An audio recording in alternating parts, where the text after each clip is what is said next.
Hi everybody, my name is Cameron. I'm a stylist here at Moxi Hair Studio, and today I will be showing you a quick tutorial on how to get a wavy hairstyle.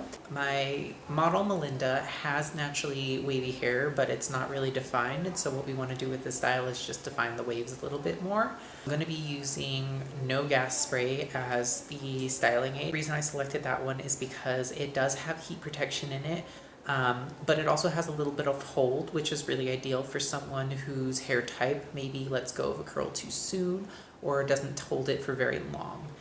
So it's a pretty ideal product. So here in a moment, I'm going to show you kind of how to distribute that in the hair, as well as how to use the iron itself to achieve the look.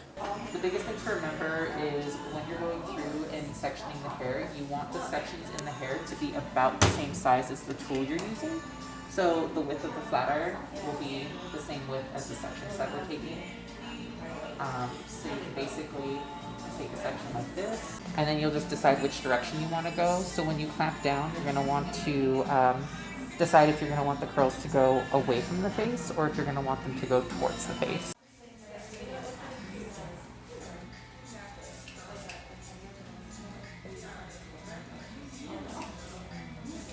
Basically, I'm making sure that as I'm spraying, I'm getting both the top and the bottom of the hair. You want to make sure that the section sizes that you're taking are about the same width as the tool. So if I hold that back, it's about the same size. So what you're going to do is you're going to decide which direction you want the curls to go. So I usually like to go away from the face. So I'll take the flat iron, kind of get it in where I want to start, one rotation, and then I'm going to slide down, consistent speed, consistent pressure.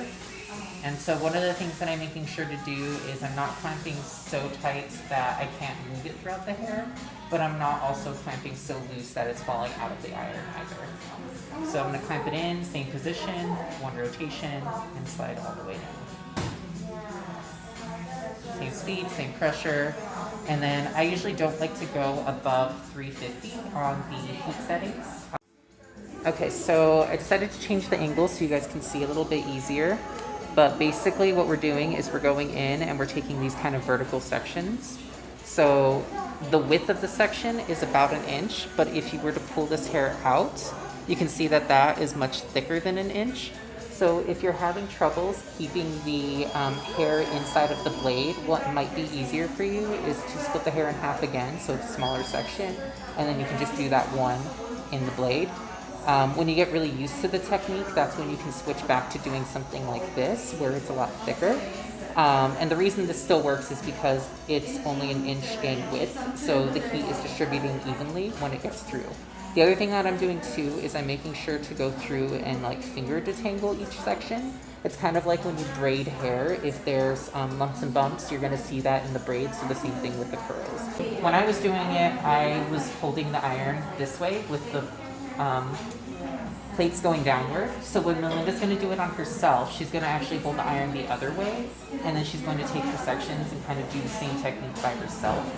So when you're going through, Melinda, basically what you're going to do, if my fingers are the blade, you're going to come from the upside, and then we're twisting away from the face. So it's just one rotation, consistent speed, consistent pressure all the way down the hair strand. So go ahead and clamp. Does it matter what part of the hair it comes from? No. Okay. One rotation. So you went towards the face, I would go the opposite direction. Oh. Which is fine, it can be confusing in front of a mirror. There you go. And then consistent speed, consistent pressure all the way down.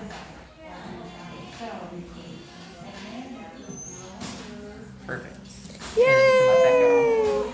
And so what'll happen, like sometimes this will happen where like if you don't release it in the right direction, it'll kind of lay limp. All you have to do is just twirl it in the same direction with your finger, and it'll go right back to that curl. Aww. So if you feel like you messed it up, just try and check by twisting it in the right direction first, because your hair will actually remember the direction it was bent in. Oh, okay. So go ahead and do that one more time with the same section through here. And then we're going to clamp it. You're perfect, yeah. So twist it away from the head. Consistent speed, consistent pressure. Perfect. There you go, nice and easy. Okay, so we finished curling all of Melinda's hair, and basically what you can see is through half of the head, we have half of the curls going away from the face, so going in, and then we have half of the curls going away from the face going in. So basically they're meeting in two different directions, where you can see this one being ribboned as if it's going towards the right, and this one being ribboned as if it's going towards the left. So the other thing that I want to show is just like the difference between using hairspray before finger detangling. So that's kind of an optional step. It's basically how much hold you're looking for. So for that, I'm going to use the medium hold hairspray, and I'm only going to use this on the right side, and then I will finger detangle without any product on the left side. So I'm just going to make sure when I'm spraying that the nozzle is pointed downward, and that I'm just kind of tapping the hairspray.